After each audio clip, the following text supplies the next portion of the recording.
പ്രിയ, Ukraine റഷ്യയുടെ ചിറകരിഞ്ഞ് വീഴ്ത്തിയിരിക്കുകയാണ്. ഇത്രയും ഒരുപക്ഷെ റഷ്യ പ്രതീക്ഷിച്ചിട്ടുണ്ടാവില്ല. ലോകത്തെ വലിയ ശക്തികളിൽ ഒരു ശക്തിയാണ് റഷ്യയും. ആ റഷ്യയെ തൊടാൻ ഉക്രൈൻ എങ്ങനെയാണ് ഇത്ര ധൈര്യം കിട്ടിയത്? അതായത് റഷ്യ നടത്തിയ ആക്രമണങ്ങളുടെയൊക്കെ ഒരു കണക്ക് പരിശോധിക്കുകയാണെങ്കിൽ നമുക്കറിയാം, അതിമാരകമായ ആക്രമണങ്ങളല്ല റഷ്യ നടത്തിയത്. റഷ്യക്ക് തകർത്ത് തവിടുപൊടിയാക്കാൻ പറ്റുന്ന ഒരു രാജ്യമാണ് ഉക്രൈൻ. പക്ഷേ ഉക്രൈന് കിട്ടിയ സൈനിക ബലം എന്ന് പറയുന്നത് നാറ്റോയുടേതാണ്. നാറ്റോയുടെ 10-32 രാജ്യങ്ങളുടെ കരുത്തോടു കൂടിയാണ് ഉക്രൈൻ റഷ്യയെ നേരിട്ടത്.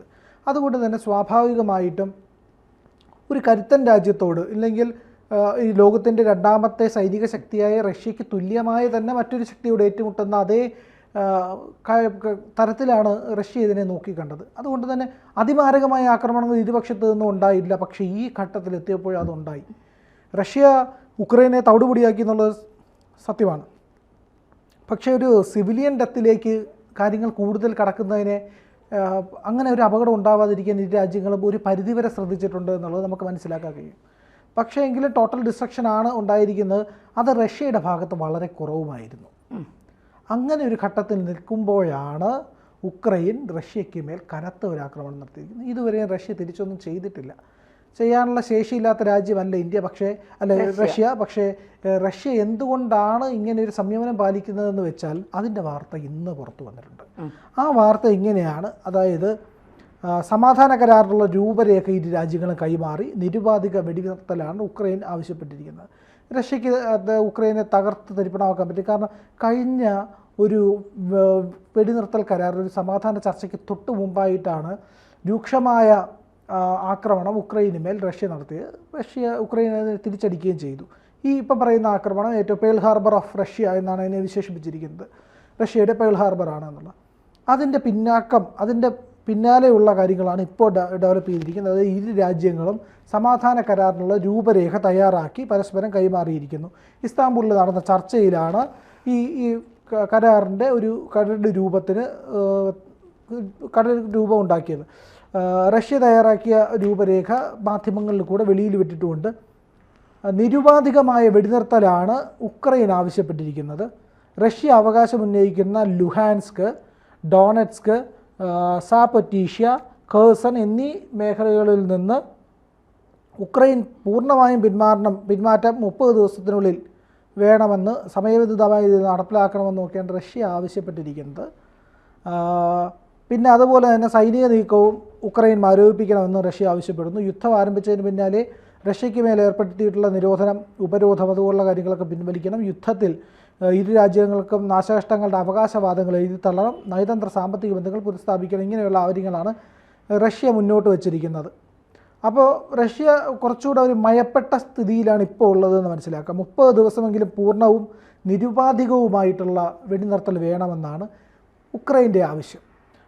ചർച്ചകൾക്ക് സാധ്യതയില്ല എന്ന് പറയുന്നത്. കാരണം യുദ്ധം അവസാനിപ്പിച്ച് കിട്ടിയാൽ മാത്രമേ ഈ പറയുന്ന ഉക്രൈൻ എന്തെങ്കിലുമൊക്കെ ഒരു നീക്കുപോക്കിന് സാധ്യതയുള്ളൂ എന്നുള്ളതാണ്. പക്ഷേ റഷ്യ കുറച്ചുകൂടി ഒരു മൃദു സമീപനത്തിലേക്ക് വരുന്നുള്ളതിൻ്റെ ഒരു ലക്ഷണം ഇപ്പോൾ കാണുന്നുണ്ട്. പക്ഷേ ഇങ്ങനെ വരുന്ന സമയത്താണ് റഷ്യയെ സൂക്ഷിക്കേണ്ടത്.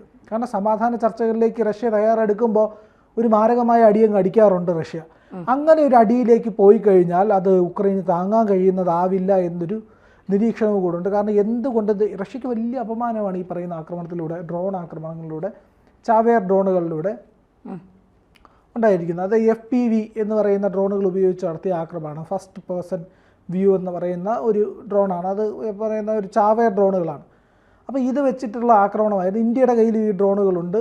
ഇന്ത്യക്ക് നേരെ പാകിസ്ഥാൻ ഇത്തരത്തിലുള്ള ആക്രമണമൊക്കെ നടത്താൻ സാധ്യതയുണ്ടെന്നൊക്കെ പല ഡിഫൻസ് സ്പെഷ്യലിസ്റ്റുകളൊക്കെ പറയുന്നുണ്ട്. ഇതെന്തായാലും റഷ്യയ്ക്ക് മേൽ ഇത്രയും വലിയൊരു അടി വന്നപ്പോൾ റഷ്യയ്ക്ക് താങ്ങാൻ കഴിയുന്നില്ല, അല്ലെങ്കിൽ അവർക്ക് വലിയ നാണക്കേടുണ്ടാക്കി എന്നത് വാസ്തവമാണ്. അവിടെ ഇനിയിപ്പോൾ റഷ്യ തിരിച്ചടിക്കാനുള്ള സാധ്യതയുണ്ട്. ഈ പറയുന്ന സമാധാന കരാർ വന്നാൽ ഒരു പക്ഷേ ഈ പറയുന്ന പ്രശ്നങ്ങൾക്ക് ഒരു താൽക്കാലിക വിരാമം ഉണ്ടാകും. കാരണം ഇരുപക്ഷത്തും ഈ തുടർന്ന് പോകുന്ന യുദ്ധം എന്ന് പറഞ്ഞാൽ 3 വർഷമായിട്ട് തുടരുന്നു. 3.5 വർഷമാകാൻ പോകുന്നു. ഈ പറയുന്ന ഫെബ്രുവരിയിൽ 3 വർഷം തികഞ്ഞു. അത് കഴിഞ്ഞ് മാർച്ച്, ഏപ്രിൽ, മെയ്, ജൂൺ 4 മാസവും കൂടെ പിന്നിട്ടിരിക്കുന്നു. 2 മാസവും കൂടെ കഴിഞ്ഞ് കഴിഞ്ഞാൽ 1 വർഷമാകും. ഇല്ലെങ്കിൽ 2-3 മാസത്തിനകത്ത് 4 വർഷമാകും, 3.5 വർഷമാകും തുടങ്ങിയിട്ടെന്നുള്ളതാണ്. അപ്പോൾ ഇങ്ങനെ പോകുന്ന ഒരു അന്ത്യമില്ലാത്ത യുദ്ധം എന്ന് പറയുന്നത് വലിയ പ്രശ്നമാണ്. നമുക്കറിയാം അർമേനിയ അസർബൈജാൻ തമ്മിൽ പ്രശ്നമുണ്ടായി, സംഘർഷമുണ്ടായി. ആ സംഘർഷം വളരെ പെട്ടെന്ന് നിന്നു. ഇന്ത്യയും പാകിസ്ഥാനും തമ്മിൽ പ്രശ്നമുണ്ടായി, വളരെ പെട്ടെന്ന് നിന്നു. ഇപ്പോൾ ഗാസയും ഇസ്രയേലും തമ്മിലുള്ള പ്രശ്നങ്ങൾ ഉണ്ടാകുന്നുണ്ട്, പക്ഷേ അതിനൊരു തുടർച്ചയുണ്ട്. ആ തുടർച്ചയ്ക്ക് പരിഹാരമുണ്ട്. അതായത് ഇപ്പോൾ കുറച്ച് കഴിയുമ്പോൾ നിൽക്കും, ഗാസ പിടിച്ചടക്കിയാൽ നിൽക്കും. കാരണം ഒരാളുടെ മുന്നേറ്റം സാധ്യമാണ്. ഇത് റഷ്യയും ഉക്രൈനും നേർക്ക് നേർ നിൽക്കുന്നു, ഒരാൾ മുന്നേറുന്നില്ല, ഒരാൾ പിന്നോക്കം പോകുന്നില്ല. റഷ്യ കുറേ സ്ഥലങ്ങൾ പിടിച്ചെടുത്തിട്ടുണ്ട്, ചില ഭാഗങ്ങളിലേക്ക് ഉക്രൈനും കയറാൻ കഴിഞ്ഞിട്ടുണ്ട്. അങ്ങനെ വലിയ രീതിയിലുള്ള ഒരു ആക്രമണം ഇരുപക്ഷത്ത് നടത്തുകയും എന്നാൽ ഇരുപക്ഷത്തിനും ഒരു പിന്നാക്കം പോകുന്ന അവസ്ഥ ഉണ്ടാവുകയും ചെയ്യുന്നില്ല എന്നുള്ളതാണ്. ഓരോ ലക്ഷം ആൾക്കാർ വീതം ഇരുപക്ഷത്തും മരിച്ചു കഴിഞ്ഞു. അതായത് 2 ലക്ഷം പേരാണ് ഈ പറയുന്ന റഷ്യയിലും ഉക്രൈനിലുമായിട്ട് കൊല്ലപ്പെട്ടിരിക്കുന്നതെന്നുള്ളതാണ്.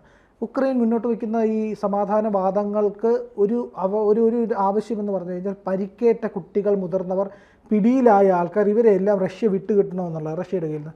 പിടിയിലാക്കപ്പെട്ടിട്ടുള്ള സൈനികർ, ഉക്രൈൻ്റെ സൈനികർ ഒരുപാട് പേര് റഷ്യയുടെ കയ്യിലായിട്ടുണ്ട്.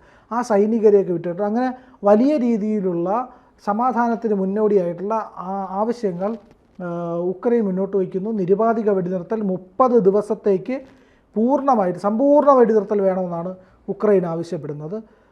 അത് റഷ്യ അംഗീകരിക്കുമെന്നറിയില്ല. കാരണം ഈ പറയുന്ന മേഖലകൾ ഒരു ബഫർ സോൺ ക്രിയേറ്റ് ചെയ്യാനായിട്ട് റഷ്യ കുറച്ച് നാളായിട്ട് ശ്രമിക്കുന്നുണ്ട്. കാരണം ഈ പിടിച്ചെടുത്ത മേഖലകൾ കയ്യിൽ വരണമെങ്കിൽ കുറച്ചുകൂടെ അകത്തേക്ക് കയറണം. എന്നിട്ടൊരു ബഫർ സോൺ ക്രിയേറ്റ് ചെയ്ത് നിന്നാൽ മാത്രമേ റഷ്യയ്ക്ക് ആക്രമണം ഏൽക്കാതിരിക്കാനും ഈ പറയുന്ന ഉക്രൈൻ്റെ പിടിച്ചെടുത്ത മേഖലകളൊക്കെ റഷ്യയുടെ സ്വന്തമാക്കാനും കഴിയുകയുള്ളൂ. ഇതിൻ്റെ എല്ലാം തുടക്കം നമുക്കറിയാം, നാറ്റോയുടെ പ്രവേശനമാണ് ഉക്രൈൻ്റെ. പക്ഷേ ഇപ്പം നാറ്റോ പ്രവേശനത്തെക്കാളേറെ റഷ്യയുടെ ആവശ്യം ഉക്രൈനെ ഒരു ജിയോ പൊളിറ്റിക്കൽ ഇഷ്യൂ അല്ല, ആ ജിയോഗ്രഫിക്കൽ ഏരിയ മൊത്തം ഈ റഷ്യക്ക് കയ്യേറണമെന്നുള്ളതാണ്. പക്ഷേ അത്രയും കയ്യേറിയില്ലെങ്കിലും പിടിച്ചെടുത്ത പ്രദേശങ്ങൾ റഷ്യയുടെ ഭാഗമാക്കിയില്ല എങ്കിൽ പുട്ടിന് വലിയ നാണക്കേടുണ്ടാവും. പുട്ടിനെന്ന് പറയുന്ന സർവാധിപതി, ഒരു ഏകാധിപതിയായി നിൽക്കുന്ന ഒരാൾക്ക് ഈ യുദ്ധം കൊണ്ട് എന്ത് നേടിയെന്നൊരു ചോദ്യം ഉന്നയിച്ചൊരു ഗംഭീരമായിട്ടുള്ള ഒരു നേതാവ് റഷ്യയിൽ ഉയർന്നു വന്നു കഴിഞ്ഞാൽ പുട്ടിൻ്റെ പതനമാണ് പിന്നെ. അപ്പോൾ അവിടെ പുട്ടിൻ നിലനിൽക്കണമെങ്കിൽ ഈ നേട്ടം കൊണ്ട് ഞാൻ ഇന്ന നേട്ടങ്ങൾ ഉണ്ടാക്കി, കണ്ടില്ലേ ഈ ഭൂപ്രദേശങ്ങൾ എത്ര നമ്മളതായി, ഇങ്ങനെ പറയാൻ കഴിഞ്ഞില്ല എന്നുണ്ടെങ്കിൽ പുട്ടിൻ പരാജയമാണെന്നുള്ളത് വരും. ധൈര്യമില്ലാത്ത നേതാവാണ്, ശക്തിയില്ലാത്ത നേതാവാണ്, കഴിവില്ലാത്ത നേതാവാണെന്നുള്ള വ്യാഖ്യാനം വരും. ആ വ്യാഖ്യാനം വന്നാൽ ഉക്രൈന് അതൊരു വിജയമായിട്ടും റഷ്യയ്ക്കൊരു പരാജയമായിട്ടും മാറുമെന്ന കാര്യത്തിൽ സംശയമില്ല. അതുകൊണ്ട് അനിവാര്യമായ ഒരു യുദ്ധമല്ലായിരുന്നുവെങ്കിൽ കൂടിയും ആരംഭിച്ചു പോയ സ്ഥിതിക്ക് ഇതിനൊരു അനിവാര്യമായ അവസാനം വേണമെന്നുള്ളതാണ് ഇതിലെ ഏറ്റവും പ്രധാനപ്പെട്ട കാര്യം. അങ്ങനെ വരുമ്പോൾ ഈ പറയുന്ന പ്രശ്നങ്ങളിൽ കൃത്യമായ ചർച്ച നടക്കണം, സമാധാന കരാറിലേക്ക് പോകണം, വെടിനിർത്തലിന് പിന്നാലെ ഈക്വലി രണ്ടുപേരുടെയും ഒരു കൺസ്ട്രക്റ്റീവ് മോഡിലേക്ക് രണ്ട് രാജ്യങ്ങളും മാറണം. അവരുടെ പ്രശ്നങ്ങളൊക്കെ ഒന്ന് പരിഹരിച്ച് പുനർനിർമ്മിക്കണം ഉക്രൈൻ. 40 വർഷം എടുക്കുമെന്നാണ് പറയുന്നത് ഇനി. അപ്പോൾ അത്രയും നാശനഷ്ടം ഉണ്ടായിട്ട് മൊത്തം തകർന്നടിച്ച് ഗാസയേക്കാൾ അപ്പുറമാണ്. അപ്പോൾ ആ ഒരു കൺസ്ട്രക്റ്റീവ് മെത്തേഡിലേക്ക് കാര്യങ്ങൾ പോയില്ലെങ്കിൽ ഇത് വലിയ വിപത്തുകൾക്ക് വഴിവെക്കും. ഇനി റഷ്യ എന്ത് ചെയ്യുമെന്നുള്ളതും കൂടെ ഒരു അടിക്ക് പകരം കൊടുക്കാനുണ്ട്. അതും കൂടെ എന്താവുമെന്ന്